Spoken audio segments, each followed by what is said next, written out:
We are Makilala TV, the first Filipino-American TV talk show in the New York metro area. Get to know us as we talk to the community leaders, innovators, advocates, and emerging artists who affect Filipino-American life.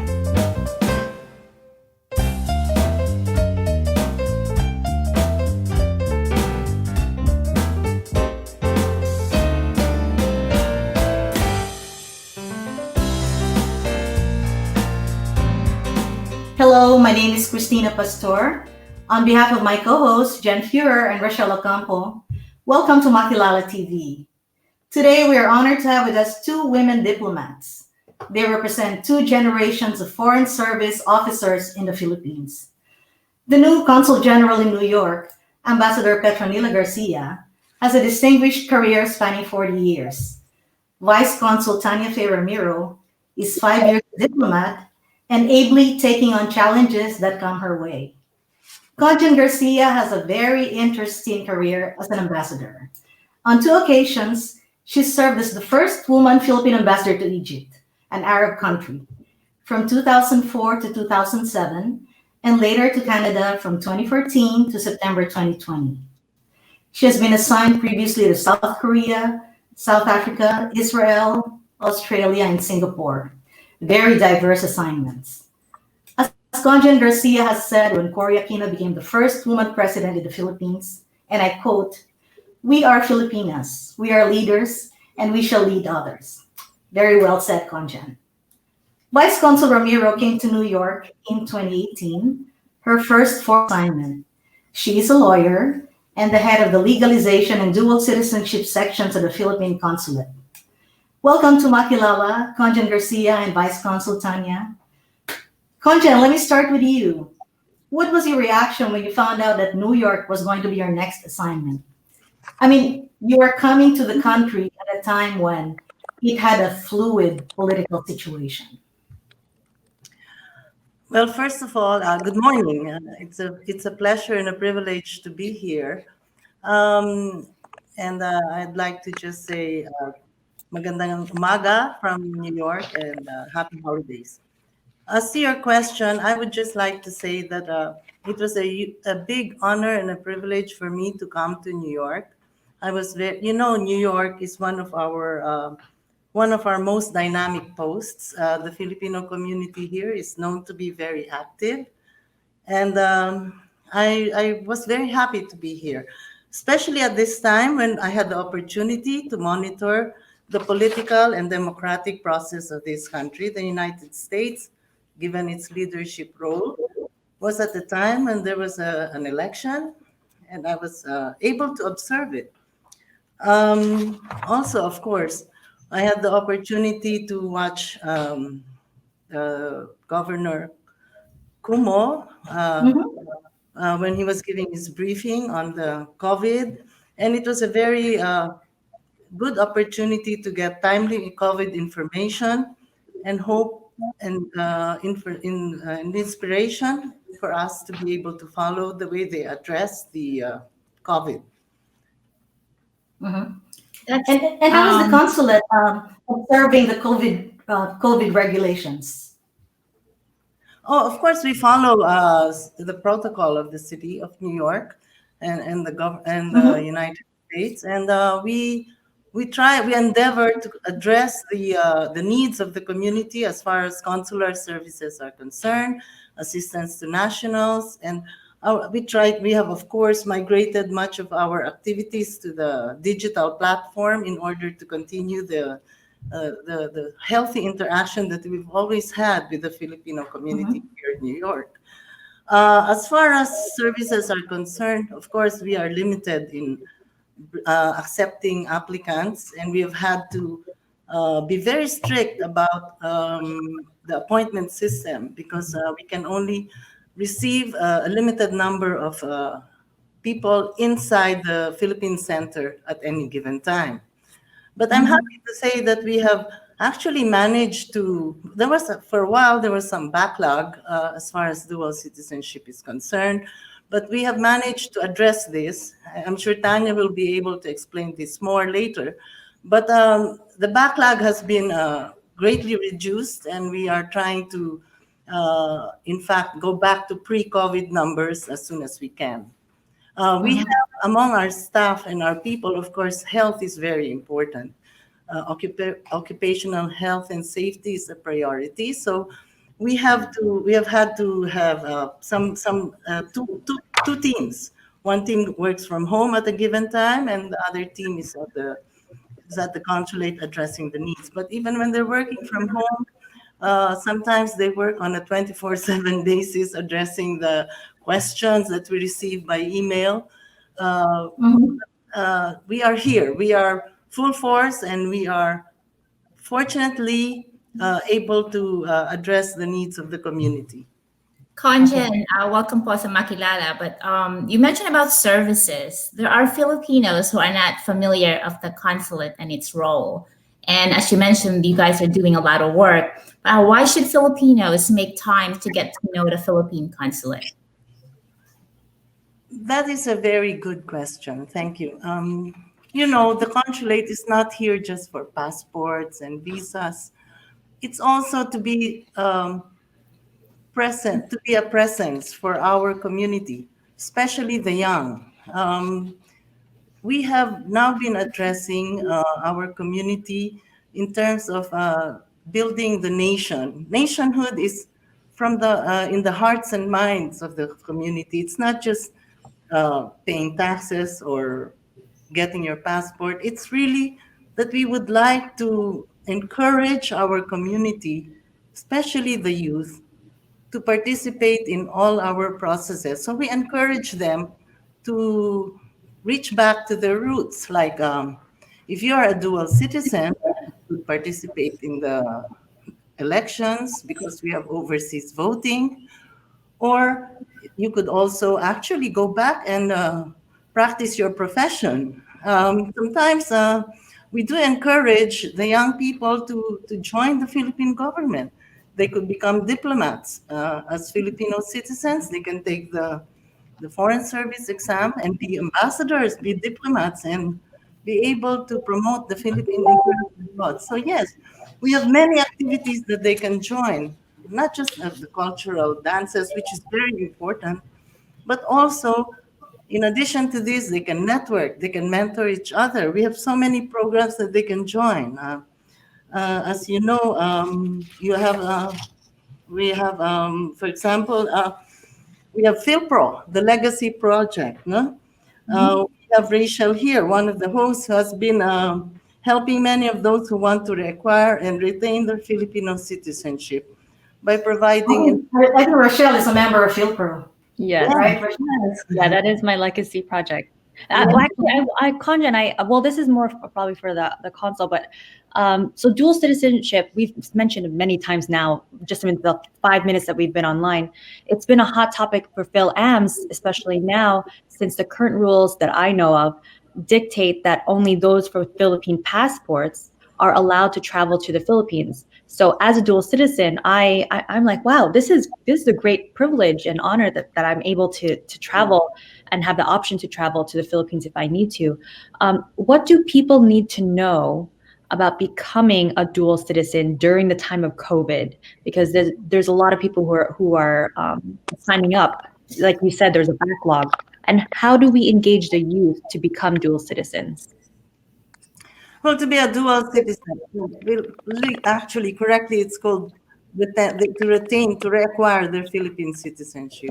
You have to be a natural-born Filipino, meaning that at the time you were born, either your mother or your father was a Filipino citizen if you were born after the 1973 Constitution. But anyway, so what you have to do is to present your birth certificate that was issued by the Philippine Statistics Authority in a security paper, and then you can apply for dual citizenship and take your oath. Of course, I will leave it to Tanya, Vice Consul Tanya, to go into the details of this. Yeah. As far as the New York Consulate is concerned, I would like to revert to what I earlier said, that everything is now done by appointment only. So But the most Maybe important, Vice Consul Tanya would like to add more. yes. Has there, Thank Vice you, Consul, has there been Consul an Garcia. increase in dual citizenship applications, for example? Yes, Ms. Korean, during this pandemic, we have observed a deluge of applications for dual citizenship because a lot of our kababayans want to go home. And during this pandemic, the Philippine government, as a measure to prevent the spread of the virus, actually suspended the Balikbayan program. So you might be wondering what the Balikbayan program is. The Balikbayan program allows former natural-born Filipino citizens and their spouses and children to go home to the Philippines visa-free. So this program was actually suspended by the Philippine government as a preventive measure against the pandemic. But since things seem to be getting a bit better now in the Philippines, they have actually the Philippine government is actually planning to lift this suspension. So effective December 7, that's a Monday. So this is a good news. It's good news for all our kababayans who are U.S. citizens. They could now go home to the Philippines without having to retain or reacquire their Philippine citizenship. Again, that's effective Monday, December 7. So former natural-born Filipinos could now enter the Philippines visa-free together with their foreign spouses and children, regardless of age, as long as they are traveling together. Because the objective of the Philippine government is to reunite families. So as long as they travel together, or as long as the spouse or the children are in the Philippines, then the former Filipino is in the Philippines, whatever the case is, they could go home to the Philippines just to ultimately reunite them. That is the intention of the Philippine government. So we are hoping to see a decrease in the applications for dual citizenship, considering that this suspension will be lifted. But then again, like what Ambassador Garcia has mentioned, of course, we would like to encourage our kababayans to still retain or reacquire their Philippine citizenship in order to exercise their civil and political rights, in order to exercise their profession in the Philippines, open a business, and yeah, things like that. Things that could help with nation building. Thank you. Yeah, That's right. it's literally every day I get requests from my family members to have me help them apply for dual citizenship. And I tell them, I was like, it's so easy. I mean, easy if you have Yeah. all the documents ready, Thank you, and it's all online. The Philippine right. website is a lot more user friendly that I've noticed. So I encourage people to really check the website first for all the documents that they need and the steps. It's fairly easy. I have a question for Conjen. I have nieces in the Philippines who want to be in the foreign service or wants to be an ambassador. Did you want to be an ambassador when you were a kid? And then what advice can you give these children or young adults who want to be like you? Well, my advice always to young people is to follow their dreams, and you'll be brought to where you were meant to be and where you will flourish. I did not have any, as a child, of course, I wanted to be, I wasn't clear about a foreign service career. I didn't know there was such a career. Life was different then. I mean, you had different ambitions like being a teacher, a lawyer, whatever. But I would advise, first of all, our young people to follow an academic, to study a course that they feel they would most flourish in. And the Philippines Foreign Service is open to all careers. We have architects, nurses, lawyers, social anthropologists, English majors, political scientists. The Philippine Foreign Service has many aspects of work. Like we have assistance to nationals, we have cultural diplomacy where you can thrive. We have public diplomacy, So just first, study hard career, and then I have a curious question. What was it like being the first Filipino woman ambassador to Egypt, an Arab country? What was that experience like? well, first Filipino woman from the Philippines. Okay, but because there were other women ambassadors, Yes. There we are were other women. a system of mutual support. Mhm. It was well, it was a very good experience because I was able to. They listened because it was unique. It's very unique to them. Like without well, I'd like to say that they are more. They're less they're less they're more open to me because I'm a woman. They're more respectful. Oh, really? Really, especially in the government system, because obviously they're mindful of my of being of the fairer sex, so to speak. That's So right. yes, and more important, you know that our Filipino migrant workers is highly feminized, 90%. So I was more able to listen to their needs. I could empathize with the things they were going through, the need to work and to send money to the Philippines. I was able to relate to their feelings. So I think that women should be sent to highly, for want of a better term, highly problematical posts where you have women working in very vulnerable sectors of the industry. So, because the women will always be able to understand the trials and travails of our nationals overseas. Well, in your decades of service, Conjen, were there decisions that you wish you can take back? That's, my answer to that is always no. Because if I take back any decision, I am a product of all the decisions, right or wrong, it brought me to where I am. So if I take back one, and then I will not be who I am today. And I'm always happy where I am. So no, nothing at all. It has been it's been a good journey so far, and I think that people should always remember that you are a product of the decisions you make, and that will be your road, the road you take, and there's no turning That's back. true. That's true. I have a question for Tanya. Tanya, do you think young Filipino women are attracted to a career in the foreign service? If they're attracted to a career in the foreign To a service. career in the diplomatic service? Yeah, I think a lot of Young Filipino women, millennial Filipino women.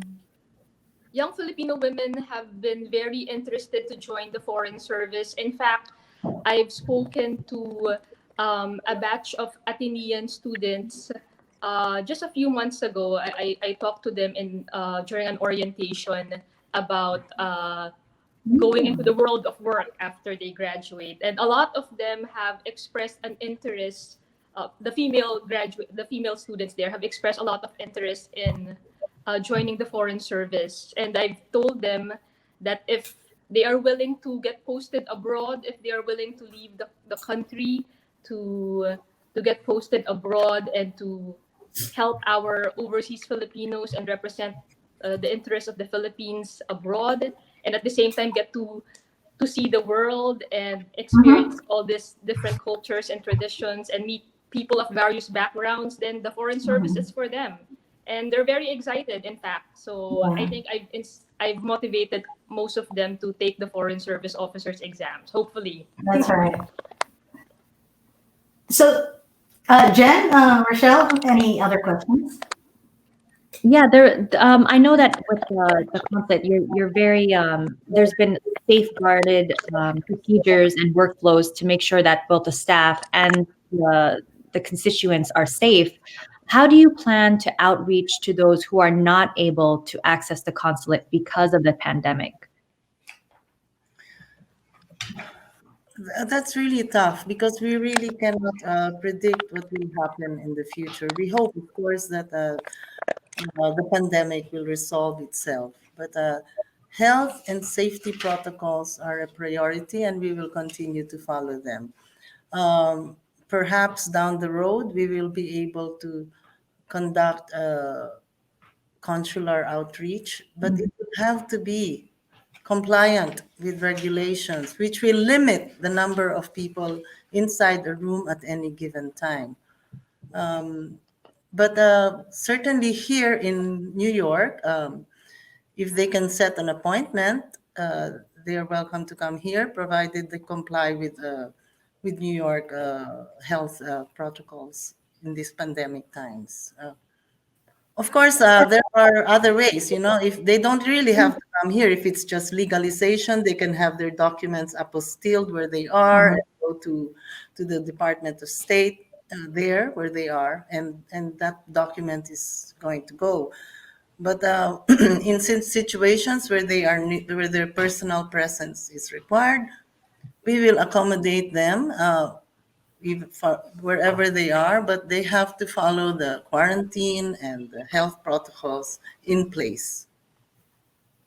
So how do you Carla, before you came to New York, did you get any kind of advice from your predecessors on what to expect and what are potential challenges to your new posting? My predecessors only have a lot of stories to share with me, mostly about the activities that they enjoyed with the Filipino community during the before pandemic, and they did advise me to endeavor to continue these activities. That's why, for example, we've had to move this to the digital platform. For example, we still continue our Simbang Gabi, which started last night. This is for 9 days. That's right, yeah. Yes, and then we have, of course, we still have cultural diplomacy programs online, the artists, and all that, and book launching of Ambassador Virgil Reyes. So these are, I think these are very useful advice from my predecessors, who always said that the 300,000 strong Filipino community here in New York is very it's a very dynamic How community. many Zoom meetings do you attend a day? Sorry? How many Zoom meetings do you attend a day? Yes, actually, quite a bit. There's a lot of Zoom meetings during the day like this, and also night in Manila because of the time difference. So truthfully, it has made our work. I thought working from home would be would slow down the pace, but actually things are faster now. There's more travel time. That's Well, right. how should You people tend to do sign more. up for the services? I'm Sorry, sorry. Cristina. We have so many cool services like Simbang Gabi, the cultural presentation. How do people sign up to be part of, so that they know that there are events going on at the consulate? They can always reach out to us by email or by. I know that our cultural section is very active on Facebook, and they can reach out to us, send us messages, and it will be. We are open to having a conversation with you on how we can make things happen for our cultural activities. Thank you. How do you tell Phil-Ams who are by nature party loving people, and then that they should practice public safety? I mean, how do you tell them to social distance and not gather together, especially at this time that we're having another wave of COVID? It's I really for us, for example, we really strictly implement physical distancing measures, and we really encourage everybody to please follow the social distancing protocol in place in this country. Because if we just have one outbreak, it's really one death is bad. The other night we even honored the last night. Was it last night that we had the Simbang Gabi, Tanya? Yeah. Yeah. Yeah, we honored the fallen frontliners. So even just out of respect, and to honor the memory of those who have died in this fight against the pandemic. I think we should stay safe, keep 6 meters apart, and wear a mask and wash your hands. That's How do you find the Filipino-American community po? the Filipino-American community is, I think, a very diverse community, and we should be very proud of them because they are able to maintain their cultural roots, and at the same time, they're able to adjust. I hate the word assimilate. It's more of being part of this multicultural environment that they live in now, that they're adopted homes. And I think that many are very successful in everything they do. And I just like to tell them to be the best that they can be where they are. And Conjen, one, I don't know if you hear in the background some noises, but what are your top priorities as Conjen during the time of this pandemic? And also as the new Conjen, what's your top priorities? We have several projects. Let me just see. Well, one of the things that right now I'm very concerned about mental health of I would just like to encourage our kababayans to continue to reach out to each other, especially conduct wellness in the immediate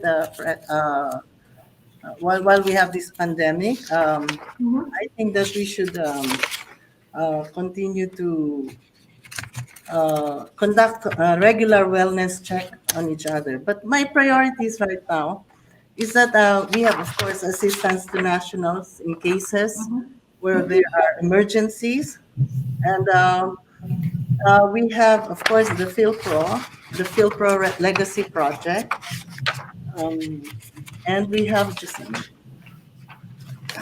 the warden system, which was actually implemented to address emergencies. So in this warden system, I'm a member of the warden system. Really?